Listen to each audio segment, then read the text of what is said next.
صدق الله مولانا العظيم وصدق رسوله النبي الكريم الأمين ونحن على ذلك لمن الشاهدين والشاكرين والمطمئنين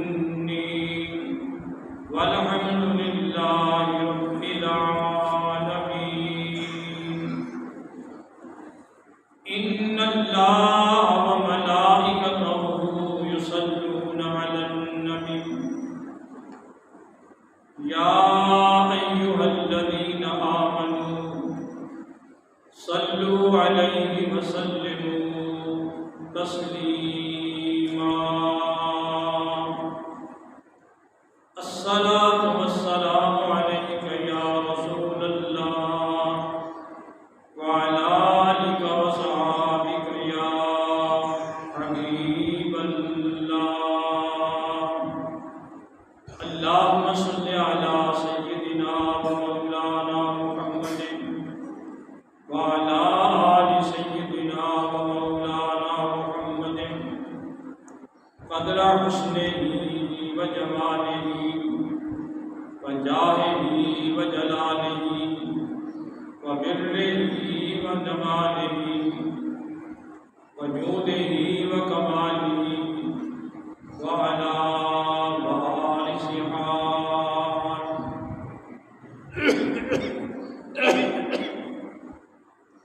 اللهم صل على سيدنا ومولانا محمد وعلى آل سيدنا ومولانا محمد قدر حسنه وجماله وجاهه وجلاله وبره ونواله وجوده وكماله وعلى وارثها. صاحب الجمال ويا سيد البشر من وجهك المنير لقد نور القمر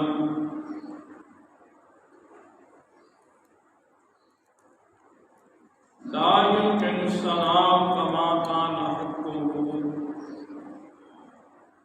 بعد الخدا بزرگ کوئی قصہ مختصر.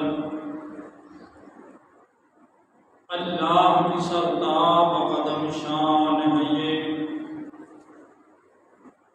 انسان ہی انسان وہ انسان ہے یہ.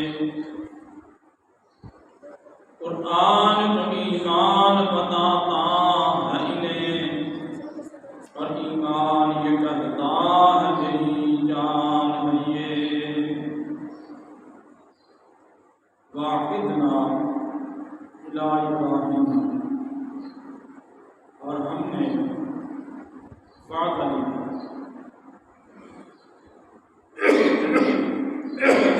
ابراہیم علیہ السلام سے اور ان کے بیٹے اسماعیل علیہ السلام سے ان طہر بیتیا یہ کہ میرے گھر کو صاف ستھرا رکھیں پاکیزہ رکھیں اور ہر علائشے سے پاک رکھیں.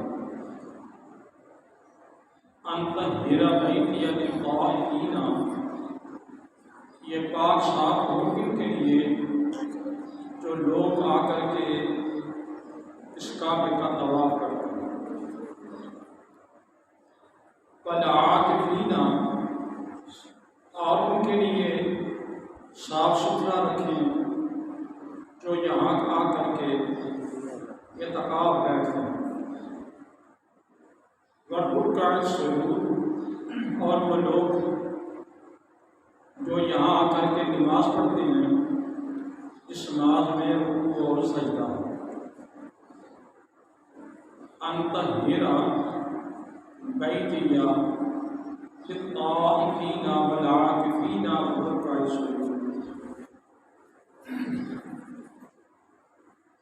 خانہ کعبہ اس وقت دنیا میں ایک واحد اللہ کی مقرر کردہ عبادت گاہ تھی۔ خانہ کعبہ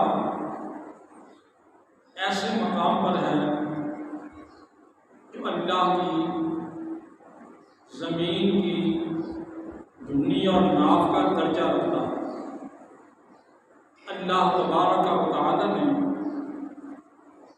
کائنات کو جب وجود بخشنا چاہا تو یہ زمین تھی نہیں، پانی ہی پانی تھا ہر طرف، اور پانی کے اندر لہریں تھیں، موجیں تھیں، اور لہروں اور موجوں کے اندر تلاطم تھا، اور اس تلاطم کے اندر آپس میں تھپیڑے تھے۔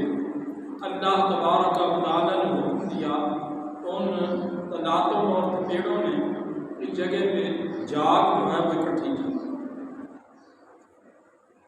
اس جاگ کو اللہ تبارک و تعالی نے وابستہ کیا، اور اس کو وابستہ کرنے کے بعد اس کو زمین کی شکل عطا فرمائی۔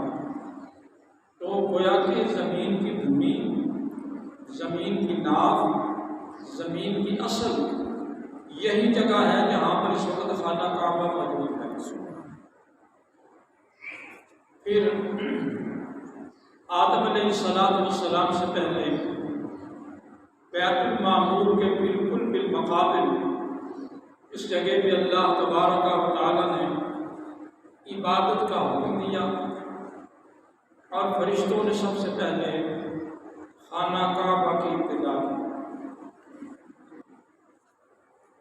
حضرت سیدنا آدم علیہ السلام جب دنیا میں جلوہ افروز ہوئے تو انہوں نے اللہ کی بارگاہ میں عبادت کے لیے عرض کیا کہ مولا کریم بیت المعمور کی عبادت کے تو آواز میں سنتا تھا، اور جنت میں میں تیری عبادت کرتا تھا، لیکن اب جس مقام پہ ہوں مجھے پتہ ہی نہیں ہے میں عبادت میں نے کہاں کرنی ہے اور کیا کرنا ہے۔ اللہ تبارک و تعالی نے حضرت آدم علیہ السلام کو اس مقام پر خانہ کعبہ بنانے کا حکم دیا۔ چنانچہ حضرت آدم علیہ السلام نے یہاں پر خانہ کعبہ بنایا۔ تفسیروں میں، کتابوں میں یہ بات آتی ہے کہ پھر حضرت سیدنا شیس علیہ السلام انہوں نے اس مقام پر کعبۃ اللہ بنایا۔ اس کے بعد حضرت سیدنا ابراہیم علیہ السلام نے اس جگہ پہ کعبہ بنایا، قبلہ بنایا اور یہ کوٹھا بنایا۔ ابراہیم علیہ السلام کے بعد پھر یکے پادری کے ضرورت کے مطابق بنی عمالقہ بناتے رہے، بنی جرہم بناتے رہے، اور بنی جرہم کے بعد پھر اس مقام پر حضرت عبداللہ بن زبیر نے بنایا۔ عبداللہ بن زبیر کے بعد یہ بنو عباس نے اس کعبۃ اللہ جو ہے نا اس کو تعمیر کیا۔ تو قریش نے جب کعبہ بنایا تھا تو اس میں سے انہوں نے حتیم کو باہر نکال دیا تھا، اس لیے کہ ان کے پاس اتنی دولت نہیں تھی کہ وہ پوری عمارت کو جو ہے وہ چاہ سکتے، تو بنا دیا انہوں نے۔ بہرحال یہ تو میں نے تفصیل میں نہیں جانا، ورنہ اسی پر ہی گفتگو ختم ہو جائے گی۔ خانہ کعبہ ایک بار ضرور میں کہوں گا کہ خانہ کعبہ بنانے کے لیے اللہ تبارک و تعالی نے ابراہیم علیہ السلام کو حکم دیا۔ ابراہیم علیہ السلام اکیلے تشریف لائے، حالانکہ اس وقت ان کے دوسرے صاحبزادے حضرت اسحاق علیہ السلام بھی موجود تھے۔ ان کی عمر بھی حضرت اسماعیل علیہ السلام کے تقریباً برابر تھی۔ کچھ دنوں کا فاصلہ ہوگا، کچھ مہینوں کا فرق ہوگا، لیکن زیادہ فرق نہیں تھا۔ تو حضرت اسحاق علیہ السلام کو حضرت سیدنا ابراہیم علیہ السلام ساتھ لے کر کے لیا۔ حالانکہ وہ بھی کنعان کے اندر یا فلسطین کے اندر ان کے پاس موجود تھے۔ کہا جا سکتا تھا کہ جائیے جا کر کے خانہ کعبہ بنائیے، لیکن نہیں آرڈر کیا گیا۔ تو حضرت اسحاق علیہ السلام خانہ کعبہ کے پانیوں میں نہیں ہیں، حالانکہ وہ بیٹے ہیں حضرت ابراہیم علیہ السلام کے، بلکہ بعض روایات کے اندر ہمارے بھی بعض مفسرین کرام نے حضرت اسحاق علیہ السلام کو ذبیح اللہ کہا۔ وہ کہتے ہیں کہ ذبیح اللہ حضرت اسحاق علیہ السلام ہے۔ بہت سی تفسیروں کے اندر یہ بات آتی ہے، اور اہل کتاب جو ہیں وہ تو حضرت اسماعیل علیہ السلام کو ذبیح اللہ نہیں مانتے، وہ تو حضرت اسحاق علیہ السلام کو ذبیح اللہ مانتے ہیں۔ لیکن ہمارے پاس ہمارے نبی پاک علیہ السلام کا ارشاد موجود ہے کہ نبی پاک علیہ السلام نے فرمایا کہ انا عبد الذبیحین، میں دو ذبیحوں کا بیٹا ہوں۔ پہلے ذبیح کون ہیں؟ وہ جو پانی ہے آبادی کے مکہ المکرمہ میں، وہ ہے حضرت اسماعیل علیہ السلام۔ اسماعیل علیہ السلام سے پہلے خانہ کعبہ کے قرب و جوار میں مکہ المکرمہ میں کوئی آبادی نہیں تھی، بالکل علاقہ آبادی سے خالی تھا۔ نہ ہونے کی وجہ یہ کہ پانی نہیں تھا۔ جہاں پانی نہ ہو وہاں آبادی تو نہیں ہو سکتی۔ ناممکنات میں سے ہے کہ وہاں پر جو ہے وہ انسانی کی آبادی ہو۔ انسان جو ہے وہ پانی کا محتاج ہے۔ اللہ تبارک و تعالیٰ کا ارشاد بھی ہے وَجَعَلْنَا مِنَ الْمَاءِ كُلَّ شَيْءٍ حَيٍّ، فرمایا ہم نے تو پانی کے ساتھ ہر چیز کو زندگی دی۔ پانی کے بغیر تو آدمی زندگی نہیں رہ سکتا۔ تو وہاں زندگی جو تھی وہ پانی کے ساتھ تھی، اور پانی موجود نہیں تھا۔ اور پانی جو وجود میں آیا تو کس وجہ سے آیا؟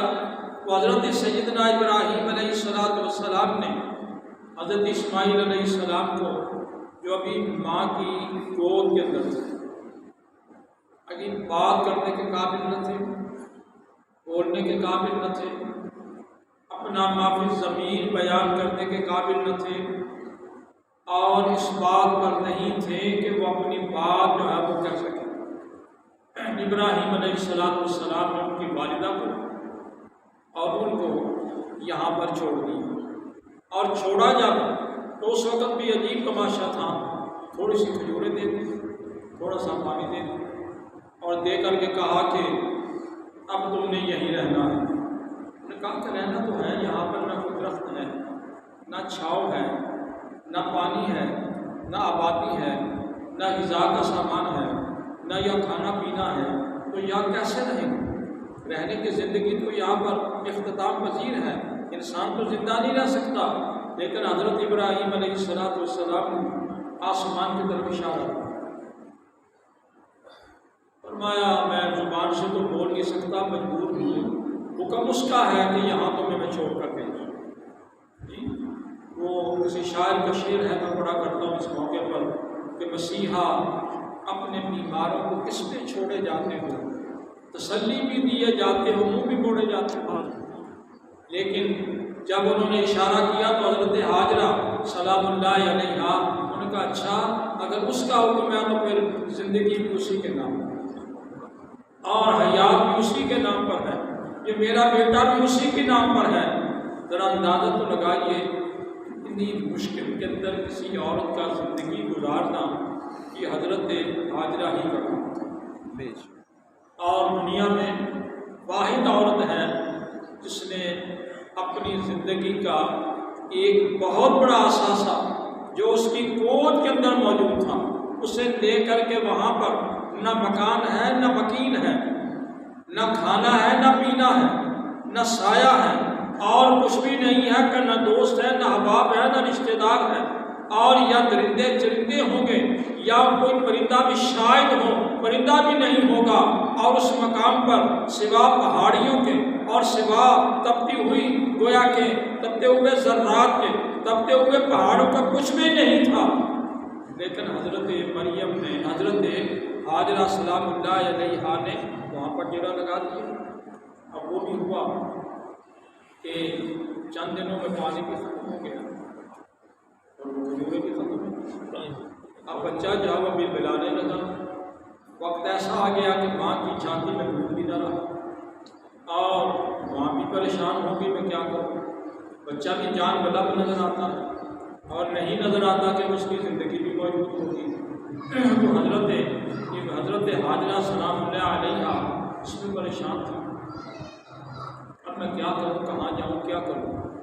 اور اس حالت کے اندر بچے کی حالت بھی دیکھی نہیں جاتی. کبھی آپ صفا کی طرف جاتی ہیں, کبھی آپ مروہ کی طرف جاتی ہیں. پہاڑیاں تھیں اس زمانے میں. ہم نے تو جا کر جو دور دیکھا ہے, ایئر کنڈیشن لگے ہیں, مزے کی زندگی ہے وہاں پر. اب تو وہ حالات نہیں ہیں, لیکن انہوں نے تو وہ تپتی ہوئی گویا کہ دھوپ کے اندر وہ کبھی ادھر جا رہی ہیں, کبھی ادھر جا رہی ہیں, پانی کی تلاش میں, سیاحتی کی تلاش میں. تو مل جائے جو میرے بیٹے کی زندگی بچا دے. پانی کا قطرہ مل جائے, میں اس کے منہ میں ڈالوں, اس کے لبوں کو لگاؤں, لیکن نہیں ہو رہا. آخر پریشان ہو کر کے وہ چکر لگا رہی تھی کہ اچانک آپ نے آواز سنی جیسے کہ چشمہ جو ہے نا وہ پھٹتا ہے. پانی کا چشمہ جو ہے وہ پھٹتا ہے. تو جب پھٹنے کی آواز سنی تو واپس آئی تو دیکھ کر کے حیران رہ گئی کہ حضرت اسماعیل علیہ السلام کے قدم جس زمین پر رگڑے جا رہے ہیں وہ اللہ نے پانی کا چشمہ جاری کر دیا. وہاں پر اللہ نے پانی کا چشمہ جاری کر دیا ہے. اور پانی جب دور سے دیکھا نا تو ابھی دور تھی, پانی تو بہہ رہا تھا لیکن خود دور تھی. تو پانی کو مخاطب کر کے کہتی ہیں زم, ٹھہر جا. یعنی تو نے جو بہنا شروع کر دیا ہے نا تو یوں تو ختم ہو جائے گا اور ہم پھر پیاسے رہ جائیں گے. تو وہیں ٹھہر جا. آرڈر دینے کی ضرورت تھی. کیا ہوا, پانی واقع تک ہے. پانی جو ہے نا ایک پیالے کی شکل میں وہاں پر ٹھہر, یا وہ ایک کنویں کی شکل میں وہاں پر ٹھہر گئے, یا ایک چشمے کی شکل میں وہاں پر ٹھہر گئے. آپ نے اس کے ارد گرد کو پہلے تو بڈیر باندھی تاکہ پانی موجود رہے. پھر اس میں سے پانی کا چوٹو بھرا اور اپنے بیٹے کے لبوں سے لگایا اور خود پیا.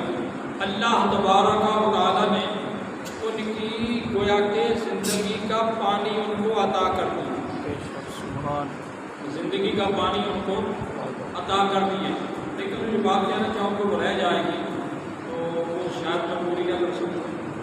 پہلی بات تو یہ ہے, ابراہیم علیہ السلام کی اولاد ہے,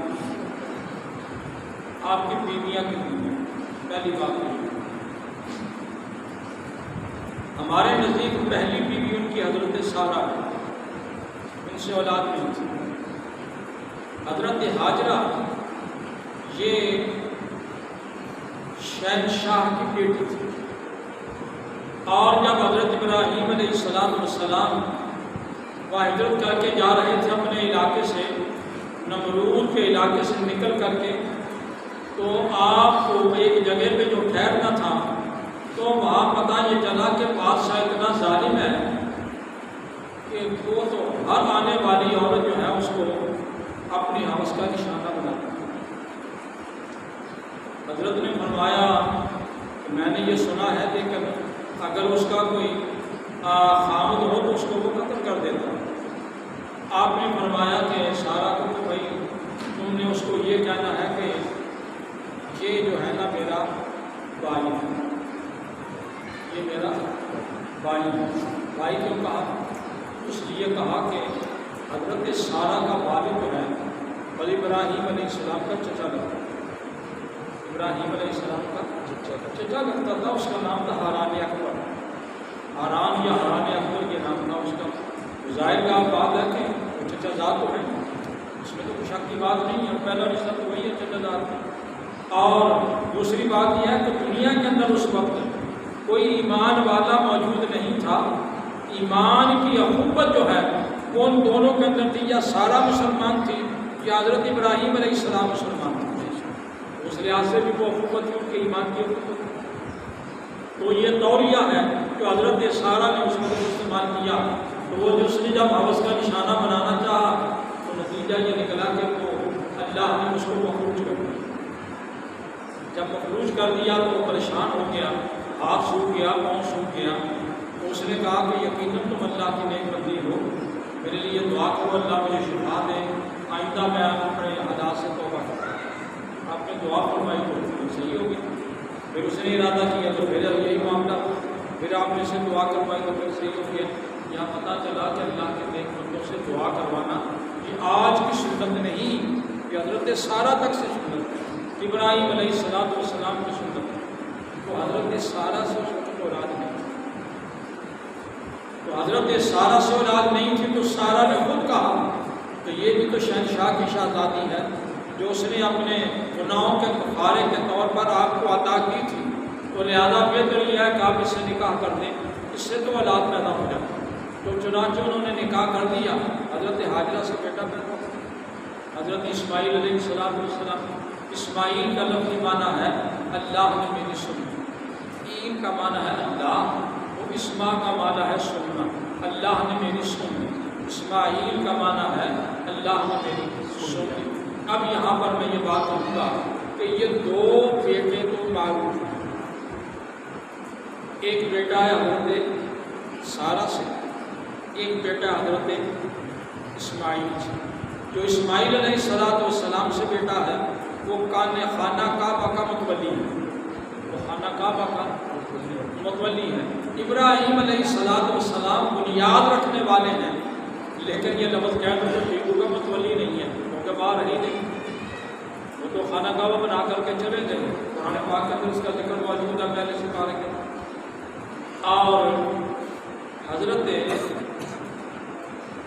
ابراہیم علیہ السلام نے حضرت سارہ کے بعد، حضرت حاجرہ کے بعد پھر کنعان کی ایک عورت سے نکاح کیا،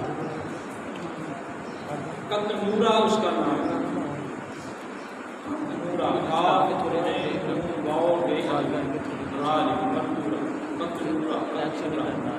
وہ بن کنعان ہے شاید، جو میں نے لکھا تو تھا، دیکھ لیتا ہوں تاکہ غلطی نہ ہو۔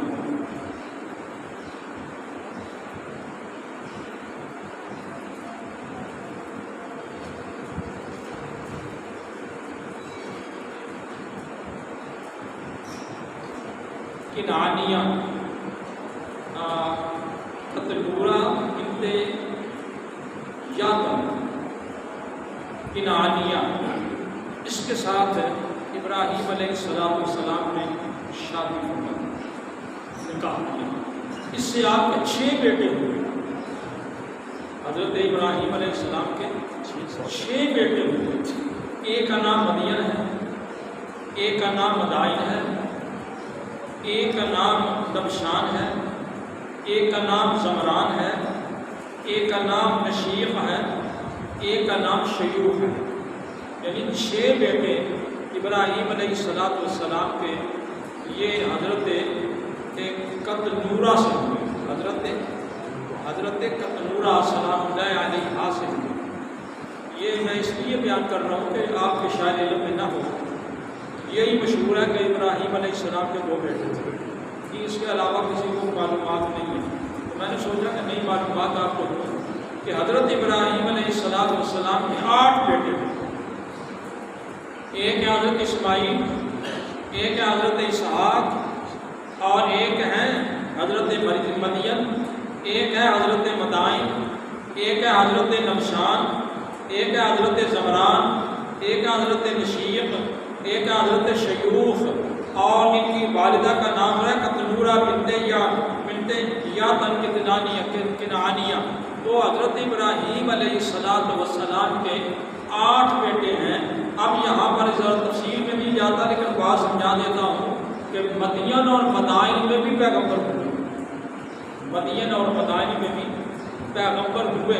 وَإِلَىٰ مَدْيَنَ أَخَاهُمْ شُعَيْبًا، قرآن پاک میں آتا ہے وَإِلَىٰ مَدْيَنَ أَخَاهُمْ شُعَيْبًا، شعیب علیہ السلام یہ مدین سے اور مدائن سے اور دوسرے بھی ہیں، یعنی جو 1,24,000 یا کم و بیش پیغمبر ہیں، ان پیغمبروں میں حضرت ابراہیم علیہ السلام کو جو ابو الانبیاء کہا جاتا ہے، تو حضرت اسماعیل کی فقط وجہ سے نہیں، حضرت اسحاق علیہ السلام کی فقط وجہ سے نہیں، بلکہ مدین اور مدائن سے جو پیغمبر ہوئے وہ بھی انہی کی اولاد میں سے ہیں، اس لیے حضرت کو جد الانبیاء کہا جاتا ہے۔ حضرت ابراہیم علیہ السلام جد الانبیاء ہیں۔ جد الانبیاء نے 8 بیٹے اور 3 آپ کی بیویاں ہیں۔ یہ میں اس لیے کہہ رہا ہوں کہ یہودیوں نے اور نصارہ نے یہ بڑا شور ڈالا ہوا ہے کہ ایک اس کے علاوہ بیوی نہیں ہونی چاہیے۔ شریعت مطہرہ کے اندر نبیوں کی آپ تعلیم اٹھا کر کے دیکھیں، ہر نبی نے متعدد جو ہے وہ گویا کہ جو ہے ازواج کی ہیں، متعدد ازواج کی ہیں۔ نبی پاک علیہ السلام پر اعتراض کیا جاتا ہے، لیکن انہیں پتہ نہیں کہ وہ جن پیغمبروں کو مانتے ہیں، یعقوب علیہ السلام کو دیکھ لیں ان کی کتنی بیویاں تھیں، حضرت یوسف علیہ السلام کو دیکھ لیں ان کی کتنی بیویاں تھیں، اور حضرت اسحاق علیہ السلام کو دیکھ لیں ان کی کتنی بیویاں تھیں۔ تو میرا کہنے کا مقصد یہ ہے کہ اس میں یہ بات سامنے آ جائے کہ حضرت سیدنا ابراہیم علیہ السلام آپ کی 3 بیویاں ہیں اور 8 آپ کے ساتھ آتے ہیں، لیکن معروف جو ہیں وہ 2 ہی ہیں، حضرت اسماعیل علیہ السلام اور حضرت اسحاق علیہ السلام۔ اب اللہ تبارک و تعالیٰ نے اسحاق علیہ السلام کا تذکرہ یا نہیں کیا، بلکہ اسماعیل علیہ السلام کا ذکر کیا۔ اسماعیل علیہ السلام کا ذکر کیا ہے؟ اسماعیل علیہ السلام کا ذکر یہ ہے کہ انطہر بیتی للطائفین والعاکفین والرکع السجود۔ فرمایا کہ اے ابراہیم، تمہارا بیٹا اسماعیل، تم پر ایک بات ہم لازم کر رہے ہیں، وہ کیا ہے کہ میرے گھر کو صاف ستھرا رکھنا، میرے گھر کو صاف ستھرا رکھنا، انطہر بیتی، میرے گھر کو صاف ستھرا رکھنا۔ یا ایک بات کی طرف توجہ دلا دوں، جو بیٹا باپ کے نقش قدم پر چلتا ہے وہ اس حضرت اسماعیل علیہ السلام کی سنت ادا کرتا ہے۔ جو بیٹا باپ کے قدموں پر قدم رکھتا ہے اور وہ نیکی کی طرف آگے بڑھتا ہے تو وہ حضرت اسماعیل علیہ السلام کی سنت ادا کرتا ہے، حضرت اسحاق علیہ السلام کی سنت ادا کرتا ہے۔ لیکن جو بیٹا باپ کا راستہ چھوڑ دے تو پھر وہ ذلیل و خوار ہوتا ہے۔ یہ یہاں پر یہ کہنے میں حق بجانب ہوں کہ آج کل کے دور کے اندر یہ پیری مریدی کا چکر بھی عجیب قسم کا ہے کہ یہاں بیٹا نالائق ہو، شرابی ہو، زانی ہو، پیاجی ہو، سود خور ہو، پنجے عیب شرعی ہو اور باپ ولی اللہ ہے تو اس کو سجادہ نشین بنا دیا جاتا ہے۔ لیکن سجادگی کے لیے یہ شرط ہے کہ باپ کے اطوار کا وہ حامل ہو اور باپ کے طریقے کا وہ کامل ہو اور اس طریقے پر اپنے آپ کو چلانے والا ہو، سر منہ بھی اس کی طرف سے منہ پھیرنے والا نہ ہو۔ ذرا اندازہ تو لگائیے، حضرت اسماعیل علیہ السلام نے اپنے کردار سے، حضرت اسماعیل علیہ السلام نے اپنے کردار سے ابراہیم علیہ السلام کا عزم جو ہے اس کو ثابت کیا۔ اس پر تفصیل میں جاؤں تو بات رہ جائے گی، پھر انشاءاللہ بیان کر لیں گے، آگے آ رہا ہے انشاءاللہ جلال کا مہینہ بیان کریں گے کہ حضرت ابراہیم علیہ السلام اسماعیل علیہ السلام سے اللہ نے گھر کو پاک صاف رکھنے کا گویا کہ اسے کہہ دیا۔ اب یہاں پر بات یہ ہے کہ وہ گھر خدا کا ایک جگہ پر اور دنیا کے اندر جتنی بھی مساجد ہیں یہ خانہ کعبہ کی بیٹیاں ہیں، کعبۃ اللہ کی بیٹیاں ہیں اور کعبۃ اللہ کے ساتھ ان کا لازم اور ملزوم کا تعلق ہے، لازم اور ملزوم کا تعلق ہے۔ ہمارے نبی پاک صاحب الاولیاء علیہ السلام نے مسجد میں تھوکنے سے منع فرمایا۔ ہمارے نبی پاک علیہ السلام نے پیاز کھا کر، لہسن کھا کر، بدبودار چیز کھا کر مسجد میں آنے سے منع فرمایا، اور اللہ نے فرمایا کہ خذوا زینتکم عند کل مسجد، فرمایا جب مسجد میں آؤ تو کپڑے اور لباس اچھا پہن کر، کپڑے اور لباس دھلا ہوا پہن کر آؤ، اچھا پہن کر آؤ، خوشبو لگا کر کے۔ ہمارے نبی پاک علیہ السلام کو خوشبو بہت پسند تھی، اور نبی پاک علیہ السلام نے اگر مسجد کے اندر کوئی غلط چیز دیکھی تو نبی پاک علیہ السلام نے ناگواری کا اظہار فرمایا۔ تھوک دیکھا تو نبی پاک صلی اللہ علیہ وسلم نے اس کے کھرچنے کا حکم ارشاد فرمایا جی، اور اگر کسی کو پیشاب کرتے دیکھا اس کو سنبھالنے کا اور اس کو پاک صاف کرنے کا حکم ارشاد فرمایا۔ کچی مسجد تھی اس زمانے کے اندر، کہ خانہ کعبہ کی عمارات بھی کچی تھی۔ مجھے یاد ہے جب ہمارے بزرگوں نے حج کیا تھا اس زمانے میں یہاں پر روڑے ہی روڑے تھے اور وہ کچی زمین تھی اور لوگوں کے زخم پاؤں جو ہے وہ زخمی ہو جایا کرتے تھے۔ لوگ اونٹوں پہ طواف کرتے، لوگ سواری پہ طواف کرتے تاکہ وہ ان کے جسم جو ہے وہ بچ جائیں، لیکن کمال کی بات ہے کہ بعد میں اللہ نے توفیق دی بادشاہان کو، انہوں نے اچھے طریقے سے اس کا کیا۔ آج بھی دنیا کے اندر خانہ کعبہ شریف اور مدینہ طیبہ شریف اس سے بڑھ کر کہیں بھی صفائی نہیں، اس سے بڑھ کر کہیں بھی صفائی نہیں۔ اگر صفائی ہے تو یہاں پر ہے انت میرا بیتیا للطائفین والعاکفین والرکع السجود۔ ایک بات اور بھی ہے، خانہ کعبہ اور مدینہ طیبہ، مکہ مکرمہ اور مدینہ طیبہ یہ پوری دنیا کے مسلمانوں کی بنتی ہے، پوری دنیا کے مسلمانوں کی ملکیت ہے۔ سعودی عرب والوں نے جو اپنا قبضہ جما رکھا ہے نا، یہ شرعن حرام ہے، یہ شرعن ناجائز ہے، اور وہاں پر جو کرائے لیے جاتے ہیں اور جو وہاں پر لوٹ مار کی جاتی ہے سعودیہ حکومت کی طرف سے، یہ حرام ہے اور یہ ناجائز ہے۔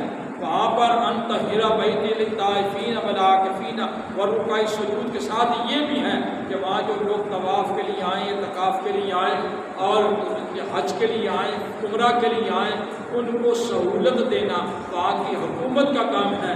چاہیے تو یہ تھا کہ ان کو گویا کہ بلا معاوضہ وہاں پر جو ہے وہ رہائش جو دی جاتی، لیکن اب ظلم اتنا زیادہ ہے کہ رہائشیں اتنی زیادہ مہنگی ہیں کہ جو ایک گویا کہ ماڑا قسم کا، کمزور قسم کا، کم آمدنی والا آدمی وہاں جاتا ہے پریشان ہے۔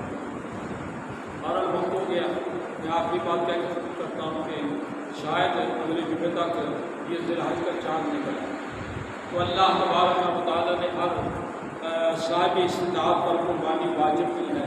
نبی پاک علیہ السلام پر آیا مبارکہ نازل ہوئی، انا اعطیناک الکوثر فصلی لربک وانحر ان شانئک هو الابتر۔ اس میں اندر قربانی کا ذکر اور قربانی کرنے والوں سے نبی پاک علیہ السلام نے فرمایا کہ تم جب چاند دیکھو اس کے بعد حجامت نہ بنواؤ، کہ حجامت نہ بنواؤ، بلکہ جنہوں نے نہیں بھی دینی تھی ان کو بھی کہا کہ تم حجامت نہ بنواؤ۔